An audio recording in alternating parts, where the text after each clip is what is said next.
What's going on, everybody? This is Chris Wortman alongside Brandon Petta. How we doing, gang? That's right. This is episode 15 of the Higher Purpose podcast, live from the Legacy Fitness Club, 3637 Carmen Road, Schenectady, New York. Come pay us a visit. Holy shit. What all right. Intro, baby. Guys, it's all about changing your state. If you saw me 10 seconds ago, it looked like I was about ready to fall asleep. But you change your state, you elevate yourself, and you're ready to go. So welcome to podcast number 15, complementing your cut with cardio. Hell yeah. No, Chris and I were discussing possible topics this morning, and we love this topic, complementing your cut with cardio, because something that Chris and I both love doing cardio, but there's a certain point in time that you can be either doing too much cardio, not enough cardio. There's a sweet spot that a lot of it comes down to individuality, depending on your circumstances, and we thought that we would dive in to just give people a heads up on how to best utilize cardio to enhance your fat loss. Absolutely. So, like you were saying, it's super individualized. So the way that you do cardio is a little bit different than me, and vice versa. And I think there's a lot of factors that finding, again, just like a lot of the other topics we've discussed, it's like learning yourself, learning your own body. There's different modalities to cardio. There's different intensities. There's different time lengths, and people are always asking, like, what's the best one? What's the sweet spot of the cardio I gotta do? I heard the other day 30-12-3, I think it was called, or 3-12-30, 3 speed, 12 incline, 30 minutes. Is that what someone said? I guess that's the new trend. And they're like, well, what do you think of that? And I was like, well, getting your heart rate up and moving for 30 minutes a day, of course it's gonna help. Yeah, no, it's exactly. not really a trend. What's your goal here? What's the goal here? Yeah, it's like water. It was invented a long time ago. Fair enough. But there's definitely like a lot of things about cardio too, and the first thing, since we're talking about complementing your cut with cardio, the first thing I want to put on the table is that you cannot out-train a bad diet. So when you are cutting, one of the biggest mistake people makes is they think that they can just still eat the same amount of food as they were doing before and just do way more cardio to have a successful cut. But that's not the reality of the situation. Right. We want to use cardio as a way to help speed up our fat loss a little bit, but you cannot solely rely on just doing cardio. It doesn't work that way. The only person that might work for is someone who's like has a well-balanced diet, has been maintaining their weight, and then if they add in some additional cardio, sorry, this is not out working a bad diet, but like the only person where they wouldn't have to change their diet very much is if you're maintaining and then you add in a little bit of cardio. Some people do see some fat loss just by doing that. Mm-hmm. But as far as out-training a bad diet, that's just not going to happen. And there's this concept called like metabolic adaptation that happens. So when you start just doing like a shit ton more cardio to start losing weight, your body is smart. And what happens is your body tries to preserve as much energy as it possibly can, because it doesn't, that's what our bodies do. That's how it works. So what happens is it will subconsciously, your body will subconsciously move around less after you do a lot of cardio. For example, let's say you do a super long cardio session, like 5 days a week. What happens is there's a way that you burn calories called your NEAT, your non-exercise activity thermogenesis. Your body is smart, and it will subconsciously stop moving around as much in different areas of the day. So for example, like when you're fidgeting, when you're just like moving around, because it wants to preserve energy. And so what happens is your body adjusts over time to when you start doing a ton of cardio and tries to preserve energy in different places. So that's just another example of the more and more you rely on cardio for fat loss, the more diminishing the returns are going to be, because your body is going to compensate and adapt. Right. And I was saying to Brandon, we were talking about this earlier, and I was saying how my last competition season, when I was up to 2 hours of cardio a day, so like 2 1-hour sessions, and movement outside of those cardio sessions was like minimal. It was like I was consciously existing in my own head, but I wasn't. My body would just be completely still most of the day. Like I literally didn't want to move. You just sit there, and then I was like, when it came time to do cardio, I knew I had to get up and move, but and that was my body's way of conserving energy for overdoing my cardio.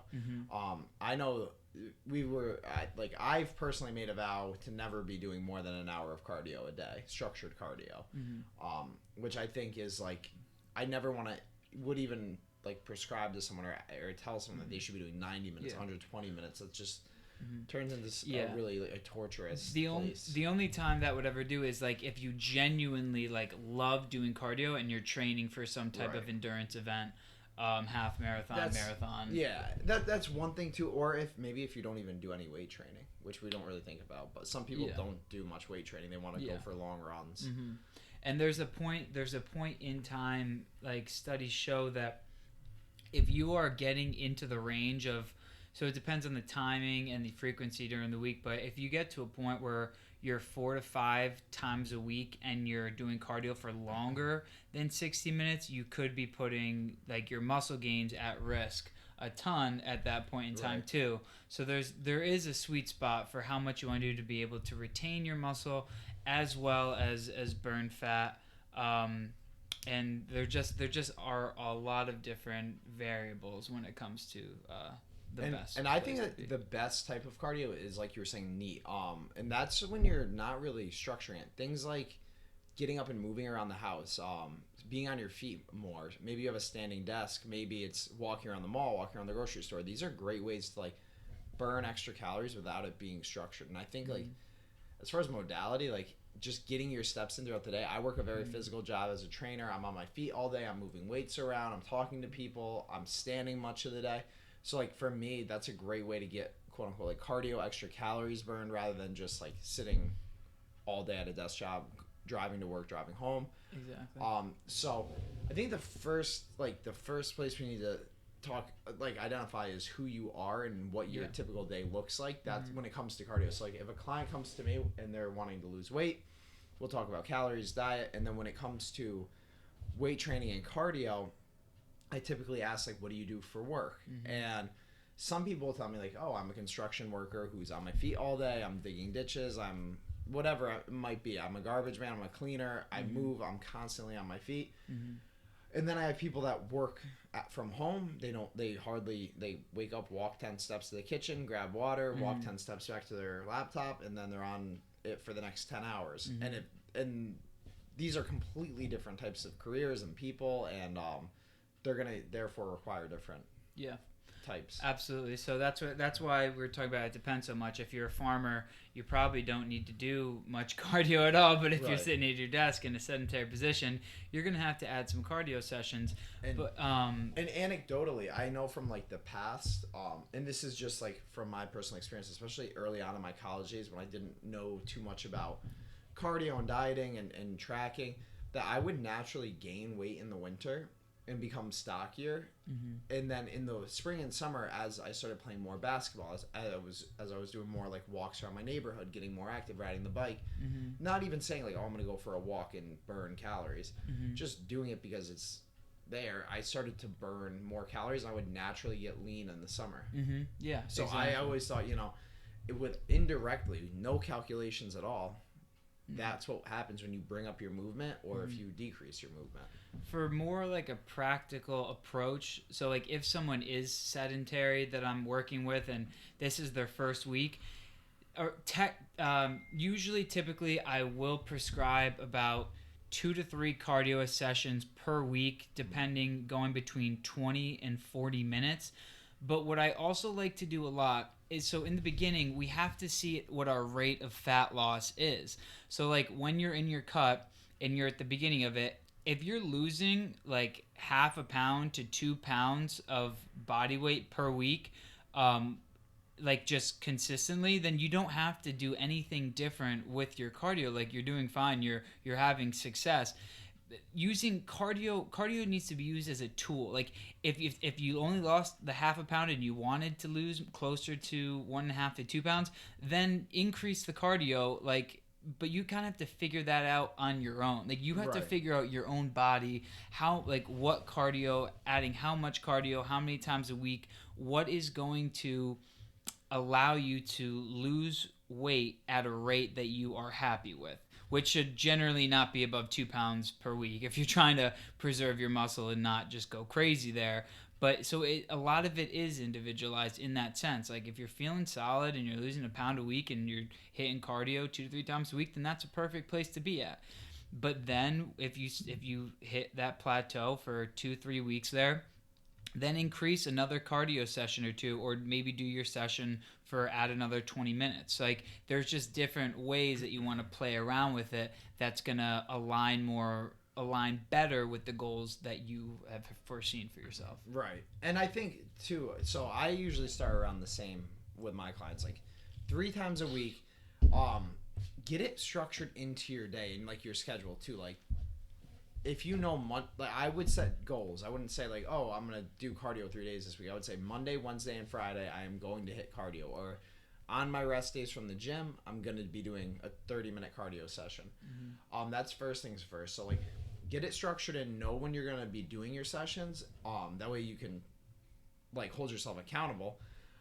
And then from there, like Brandon said, depending on where your progress is going, that's when we would make changes. But I like to start on the low side, always the low side with people I've never worked with, especially because the less cardio, like the less of a chore that I can make your weight loss journey feel like, the better. Absolutely. So there's some people that come to me and they're like, I'm like super pumped. I want to spend an hour a day on the treadmill. I'm like, all right, pump the brakes. Yeah, chill because out. like, do you want to do that for a month or do you want to do this for the next 3 or 4 months? Yeah. And if you want to make your like weight loss goals actually like come to fruition and do this for the long term and be in it for the long term, you can't burn yourself out. So if an hour a day isn't practical, for some of us it is. I mean, me and Brandon spend an hour a day on a piece of cardio equipment, but we also work in gyms and we live here and we love what we do, and this is part of like who we are and what we do. Yeah. But for most people that's not feasible. So first things first, I start bare minimum, maybe 3 20-minute sessions a week, and then we'll slowly bump that up. And you can look at exercise or cardiovascular volume in terms of minutes. So you could either, let's just say you're doing 3 sessions at 20 minutes, it's 60 minutes a week, and you want to bump that up. You can either go 3 sessions at 30 and make it 90 minutes or total on the week, or maybe you'll do 4 sessions at 20 minutes, 25 minutes, and increase volume that way. So you can either add sessions or you can add lengths of the sessions. And some people would rather spread it out, and some people also like would rather do 3-hour sessions a week and then get their 180 minutes that way rather than 6 days at 30. But either way, we're still getting that same output. And some other things, there's a lot of frequently asked questions and confusion around cardio, and one thing that happens with cardio oftentimes is there is a poor timing with cardio. This isn't as much for a beginner standpoint. You're still going to make your gains like from a beginner standpoint, but when you're more in that intermediate advanced, you are going to be more benefited in your strength training if you do cardio either right afterwards or if you put at least a good bit of time in between the cardio and the lift. What happens is if you do your cardio right before, studies have shown that people's 1 rep max are down and they just haven't made as much muscle gains as they would have hoped for, because within that like 6 to 8 hour range, if you do a lot of cardio too close, your lifting can be affected. So if you are in that intermediate advanced stages, doing cardio afterwards is better, or if you just like to separate it throughout the day and do one session at a later point in the day, that can work as well. And another thing about cardio is people really like to think that HIIT is essential. This is the thing about HIIT. HIIT can even impede your strength training even more so than low intensity steady state, just like going slowly on the treadmill or bike, whatever, because that is even more taxing on your central nervous system, on your body. Right. And so trying to figure out a happy medium between doing HIIT and strength training is just going to be even more difficult. Absolutely. And this is more of a nutritional standpoint, but when you're doing HIIT, you're actually not burning too much fat. You're burning up a lot of glycogen stored in the muscle cells, which is that same energy that we're utilizing under the weight. So and keep in mind, our muscles, as much as like you'd want to think they're like a gas tank, you eat one meal and they refill and they're ready to go for the next time. Glycogen loading throughout your muscles and your body is typically like a multiple day process. So if you deplete your legs of glycogen Wednesday night because you're doing a high intensity interval session on an assault bike, and then turn around and try to train your legs the next morning, you're gonna feel weak, depleted, flat, like you can't get a pump, because there's not enough fuel that's been stored back up in those muscles. So I'm highly against like HIIT when it comes to like your fat loss. I think it's great for cardiovascular benefit when it's done correctly, but I don't. Where was I going with that? Something with HIIT. Yeah, HIIT. Well, I was saying okay. I was gonna say in the past I have used HIIT, but it is actually more or less structured around my leg training. Sure. So like if I train legs on Wednesday, I might do a HIIT session on Thursday, knowing I'm not going to train legs again until Saturday. That way I'm getting the cardiovascular benefits, the calorie, the post-calorie burn effect from that, the EPOC. Yep. So it is a great tool, but I think as far as fat loss, like low intensity, steady state is the way to go. Yeah. And also, like, so if you are one to like HIIT, and another thing about HIIT that I do enjoy is I really like the endorphin rush. Like psychologically, it can be nice once in a while. But so if you are gonna do HIIT, just stick with really 1 to 2 times a week. It's really not necessary to do any more than that. Spinning back to when I used to really kind of religiously do it, it was a twice a week thing, as well as 4 low intensity steady state sessions per week. So it was like 2 days of low intensity, 1 day of HIIT, 2 days of low intensity, 1 day of HIIT. So another aspect and frequently confused concept about doing cardio is fasted cardio. So people think that when you do fasted cardio, you're going to burn more calories, and the science shows that performing cardio in a fasted state or a fed state, it does not matter and has 0 changes in weight loss or changes in lean and fat mass. So what's going to matter most throughout the day is whether you're in that deficit or not. So the best way to approach cardio is just do whatever you prefer. If you like to do it fasted, keep going fasted. More power to you. Yeah. But like if you want to do food before, if you want to have like some like light snack or whatever food before, like that's totally fine too. It comes back again to the total energy balance of the day. I was just gonna say I've known this for years now. This like myth behind it. But I love doing fasted cardio. Like there's something about like being on an empty stomach versus like end of the day cardio when you have food in you and you're feeling kind of like sluggish or bloated from veggies and all that from the day.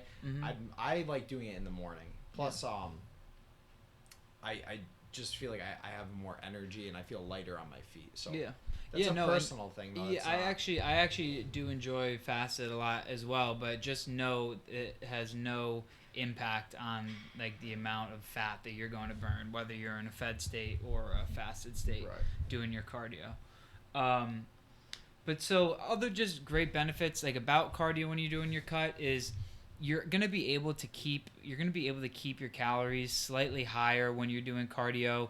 You're going to get more health benefits rather than just the fat loss. Like you're going to improve your cardiorespiratory fitness.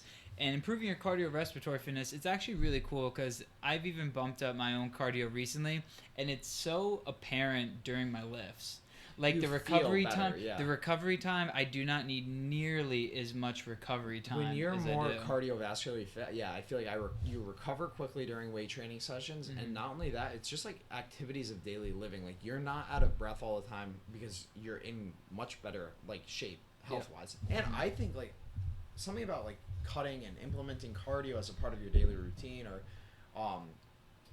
every other day, I just feel healthier. I don't know about you, but like 100%. Like when I'm not doing cardio, even if I'm crushing the weights and I'm like gaining strength, I don't feel like as healthy. I feel much more like loose, limber.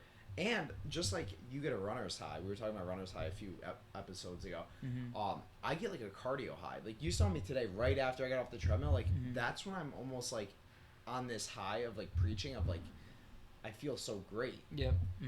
And I have no idea if that's like more that might be all psychological, but I do know that when I'm doing cardio I tend to feel better, especially right after that session's over. And so that's the thing is we started this off as this is complementing your cut, but if you're gonna take it like you can take cardio is obviously not just for fat loss. There's so many health benefits to it. Like what is this, that phrase? It's a major predictor of all cause mortality. So people that do cardio are less likely to die from literally all causes of life. You're much less likely to have different cardiovascular diseases from doing cardio. So like, yes, we can use it to help us with our cut and our fat loss, but you're more than welcome to just do a little bit of cardio because you just want to improve your heart and you just want to feel better and feel more fit and less out of breath in everything that you do. Absolutely. And I think at the end of the day, like, we always are preaching like a healthy lifestyle, living a healthy life. So I think what's most important is like becoming healthy on all levels. Yeah. Like becoming a well-rounded student. Don't just be good at English. Don't just be good at lifting weights or be, a great boxer. Be good at everything. And I think it's another way to challenge ourselves too, especially like if you haven't been doing cardio, hop on the treadmill and go for a run, and like it'll kick your butt. So it's a good way to like keep yourself interested in your training as well, I think. Yeah. 1,000,000%. I don't even know if there's any science behind it, but getting a good sweat on, sometimes like when I'm lifting weights, I don't sweat very much. Yeah. Especially on like lower intensity kind of like push days, things of that nature. I love getting on the treadmill for that like feeling of sweating it out, and I feel like it's a good way to cleanse our body, cleanse our skin, our pores. And that's like not something we would think about as far as fat loss. Sweating, keep in mind, has no correlation to fat loss. You actually burn more calories when you're cold because it takes more energy for your body to warm you than it does to cool you. That's a fun fact. So if you want to actually burn more fat, probably do your cardio out in negative 60-degree weather and you'll burn more. Well, yeah, this is also just to revert back to, I was talking about you're better off in your strength training if you do cardio afterwards. You can still do a warm-up, and it's actually encouraged to do like a 5 to 10 minute slow casual warm-up, whether you're on the treadmill or bike, prior to your strength training sessions. That's actually been shown to help improve your sessions. It's just doing a more formal, like more longer than 10-minute session that can impede it, but doing a warm-up is totally fine. But so kind of just giving out practical advice here for someone. So kind of what I was saying before is, if you're a sedentary individual, I generally suggest, like Chris said, start slow with it. So maybe start off with like 1 to 2 times per week when you're in the beginning of your cut, and see how much like you can get away with. Like, see how long you can continue to lose weight without having to kill yourself on cardio, because you can always add a little bit more. Right. You can, so like as the weeks go on, you can increase from 20 minutes to 30 minutes. You can add another day, start doing 3 times a week, but you can always add a little bit more. It's not, you're gonna be kind of shooting yourself in the foot if you're starting off super hot and your body is relying, like we said with the metabolic adaptation, your body's relying on cardio. Sorry to cut you off. It's the same thing as dieting. I mean, if you start your journey and you need to lose 50 pounds and you start it with 1,300 calories a day and an hour of cardio a day, your body is going to adapt to that. And what the hell am I going to do when you hit a plateau? Yeah, exactly. I'm not going to increase you to 90 minutes a day and 1,200 calories. That's just, you're not in a healthy state at that point. Yeah, exactly. So start really slow. That way we have room to wiggle and play, especially with your cardio macros. Like I always say, like the more we can get away losing weight with, like in an initial part of a cut, like the less cardio and the more calories we can eat, and then we can slowly take away a few calories or add in a little extra cardio. It gives us so many more variables to play with.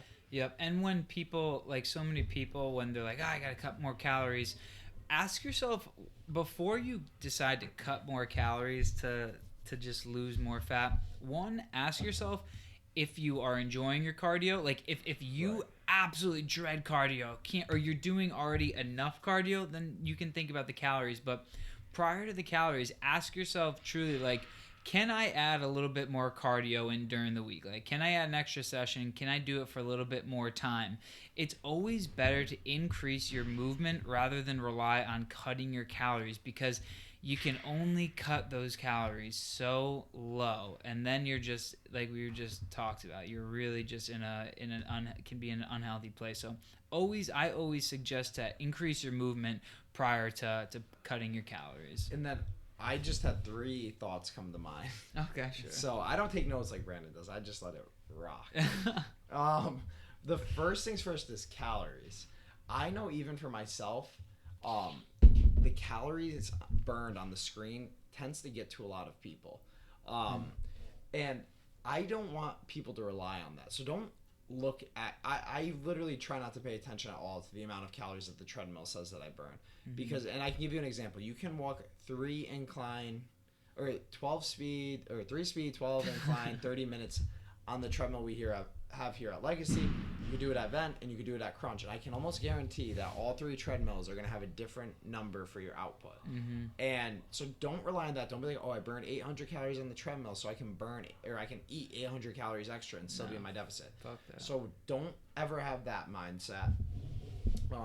And then going back to like starting slow, like I think another thing too is in enjoying cardio, these types of, it all wraps into that, but find something that you like. Like I feel like some people kill themselves on a Stairmaster for 30 minutes and hate it.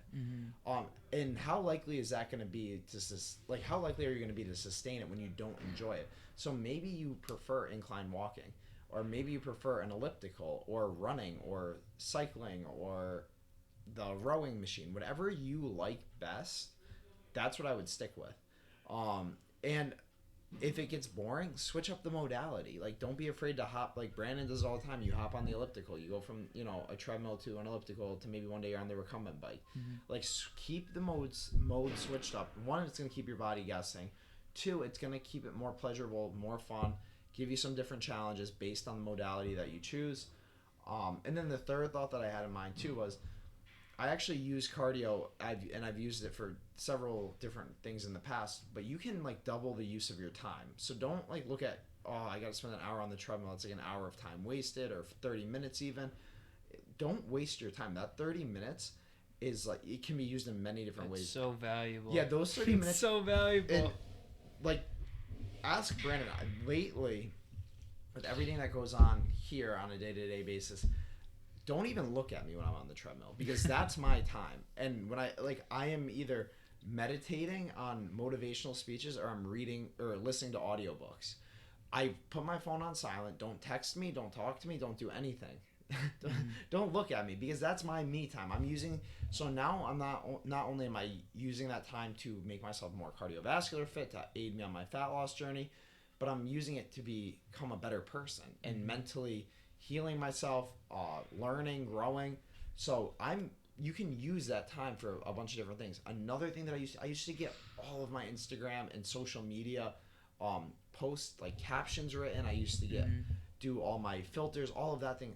So you can utilize your time like dually. You can get things done while you're doing cardio. And maybe, some people just like to use it as like leisure and want to watch their favorite YouTube channel. Like you can do that too. But keep in mind that like you can utilize your time doing cardio, doing more than just people watching or bullshitting on Instagram. Yeah, no, dude, you are. I couldn't. I want to say this, but like I feel like I basically built Chris Wortman Physique's Instagram on a cardio piece of equipment. Probably. Because I spent a majority of my time growing my page, doing all my posting, especially early on while I was on an elliptical in Oneonta. And it was just a great use of time. It helped me to stay focused. There's a lot of studies out there that show that like doing work while you're on a piece of cardio equipment helps to maintain your focus, keep you kind of locked in. And like I said, now I use that time to more or less be locked in on my studies and learning. But yeah, don't make use of that time. Yeah, that's why the thing is, you just don't have to do that high intense either. I think we spoke about zone 2 cardio on a different episode maybe, but that's a David Goggins. Well, the thing about zone 2 cardio is that's the level that's using primarily fat for fuel, and the best way to know you're in zone 2 cardio is just basically you can have a conversation at the same exact time. So literally what Chris is saying is you'll never see me on a piece of cardio equipment just listening to music, unless it's like the last 5 minutes of my session. I didn't even think about listening to music, because I haven't actually listened to music on a piece of cardio in so long. Yeah, see, that's where people get. That's where don't people just stare off in the distance and listen to Pop Smoke. Yeah, exactly. Like, are you becoming a better person listening to Pop Smoke? Episode 16. That's actually good. But this is the thing. Literally, what Chris just saying. Like, if I'm not on the audio, listening to an audiobook, it's a podcast, it's learning from someone on YouTube. I've literally done so much like work on my phone on the bike or elliptical, whether it was putting out an Instagram post, a TikTok, something, or genuinely you can make fucking like business calls and work calls. Like when you're in that zone 2 cardio, you don't have to be just nothing, but that zone 2 cardio is a great level to be at, and you can just get so much done simultaneously. Chris had mentioned before that we'll go on for like an hour a day. Yeah, Chris and I have more flexibility. We're also like getting so much accomplished while we were on there. One of my daily goals is to do a cardio session. One of my daily goals is also to read nonfiction. I get both of them done at the same time. Exactly. It's like ultra utilizing my tasks. And like I said, I use it to meditate, spirituality, and wow, I get a lot accomplished. And that's another reason why I come off the treadmill feeling like I'm unstoppable. And this isn't one of those things that, like, yes, I totally am aware that like single tasking is better like productivity wise than multitasking, but in this essence, like for enjoyment, to stay on longer and to do it more consistently, and, like wow, I almost completely forgot to. If you're a student, I would make those on the flashcard. It's like a website where you make flashcards. What's that called? I don't even know. It's been so long. Quizlet. Yeah. I used to make Quizlets, and let me tell you something. I learned every biomed term. I studied for every advanced nutrition, medical nutrition therapy test on an elliptical. Yeah. And I aced those classes. Like I would literally hop on the thing and I would just sit there and scroll through my flashcards over and over and over again for an hour, and that hour would go by like that. I got my workout in. I studied. So like, make use of your time. Don't it can't be a time to just dick off. Yeah, and the only last two examples I'm going to use is have a conversation like with a friend. So 2 examples. One, shout out Billy Floyd. When he was in Oregon, when he was in Wyoming, Billy like is the king of like going on long ass walks and then just catching up with his friends on the phone. Like this dude would literally walk like 10 plus miles, but because he was having such great conversations, catching up with his friend. And that just brings him to my last example. Is like literally today, like I was on the elliptical and Chris and I were just having an awesome conversation. I'm not thinking about the elliptical session or that cardio session for a lick of it, because I'm so invested in having such a good conversation that, like, what an incredible way to multitask. Like, just by being able to do something that benefits you, but then also just like catching up with people or having like awesome conversations. That's 100% true. And one of the things that I'm known for as well is phone calls with my friends, going on walks through the village of Altamont. But I also do a lot of like, and this is where I don't want you guys to like overlook steps. Like I know steps used to be big when we were like in elementary. Like get your 10,000 steps a day. Steps are huge, whether they happen on a treadmill or an elliptical. Getting outside, pacing back and forth on a phone call, you're moving, you're burning calories. That low intensity is like perfect. That's like the perfect place to be at. So go on a nice walk, call one of your friends from college, call one of your old buddies, call someone that helps you like grow with life, a mentor. These are great ways to like, 1, get moving, but 2, like grow socially as well, and intellectually, which all matter. I get into so much more, like you said too, like you get into flow from walking, and I think you're so much more focused when you're moving around at the same time. I couldn't agree more. And so it's something I've done for a long time. Now that the weather's getting nicer, well, I can't even say that yet, but yeah, you guys know what I mean. In 2 months when it's nice out, like consistently, I plan on literally walking up and down Carmen Road as like my cardio. I as much as I love to be on the treadmill, there's other benefits of being outside and in nature and taking that all in and catching up with a friend on the phone. Cars are passing by. It's beautiful. So hiking as well is a great form of cardio. Swimming, things that we didn't even touch on. Yeah. But get moving, I guess. I think that's probably the biggest takeaway from this is like get moving, starts small and manageable and something that you can sustain, and then from there like we can play with the nitty gritty. I think another big thing is consistency, like making sure when it comes to especially like a structured fat loss journey, you want to be structured or at least consistent to the point where it's like if you're saying 30 minutes 3 times a week, like try to stay in that way. You know, if we see that you're consistently losing weight on that, we know that that's where we got to keep it. Because if you're all over the place, like one day you do 60, the next you do none, and then maybe like if you're here, there, all around, it makes it a little bit harder for us at least, and for you to really dictate like where should I be going with my cardio. Yeah. So make it manageable, make it consistent, and I think those are some of the biggest like takeaways, and make it fun. Utilize it, and actually, like as you're saying, make it. I want to add on to that and make it a habit. And the reason why making it a habit is so important because you're not going to be cutting for your whole life. You're not going to be in a fat loss phase your whole life.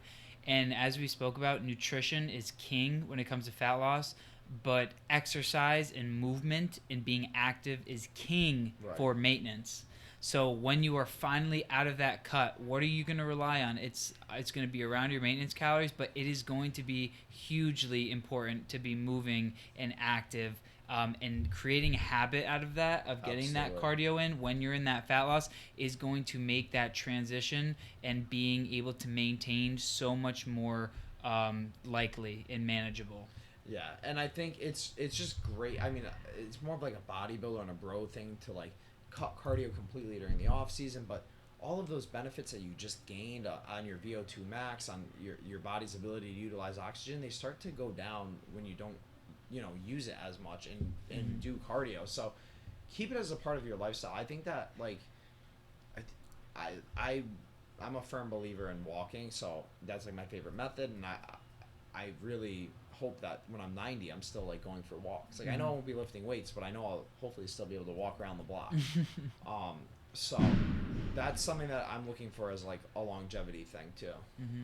1,000,000%, man. Do you anything else you want to get some major takeaways here? I think the biggest takeaways are one, doing something that you enjoy doing and can be sustainable with. Don't overdo it off the bat. Let's start somewhere that we can build off of, that we can increase. Don't shoot yourself in the foot and start with the most amount of cardio and the least amount of calories. Start with a reasonable amount of calories, a little bit of cardio, and then we'll slowly implement changes to see your fat loss continue. And then I think like something that we probably didn't even think about, but really was a center point of like our conversation, I felt, and it resonated with me, is making use of the time spent doing cardio, whether it's phoning a friend, getting some work done, learning, tapping in to your spiritual side, whatever it is, like make use of that time. It's very valuable. You can really get locked in, and other than that, yeah. It's so, and the only thing I'll say is when it comes to your cut, like we said, highly individualized. Take note on the scale. What's the direction the scale's going in? If you're losing weight without doing too much cardio, keep doing what you're doing. If you plateau, add a little bit more in, whether it's an extra session or an extra 10-20 minutes, and just keep monitoring and keep refining the process from there. That's really what it's all about. And utilize this weight loss journey, especially a lot of us are in it going into summer. Utilize it to learn your body, learn what type of, because you'll see everyone's different. Maybe you need more calories, like you can handle more calories and still lose weight. Maybe you need more cardio and need less calories. Everybody's different, everyone's unique, so make note of it. The more that you know about your body and the way that it works and functions, the better off you're going to be, the more in control you're going to feel when it comes to your weight loss journeys in the future. Weight loss, weight gain, maintain, whatever the goals are. You heard it here first. Yeah. All right, yeah, brother. Ladies and gentlemen, thank you so much for tuning in. That was episode 15, something about cardio. I forgot the title. Complimenting your cut with cardio. Yes, exactly. Featuring Chris Wortman, Physique, and Brandon Petta. If you followed us along to this length of the video, I give you a salute. Thank you, and we will see you in the next one. Peace.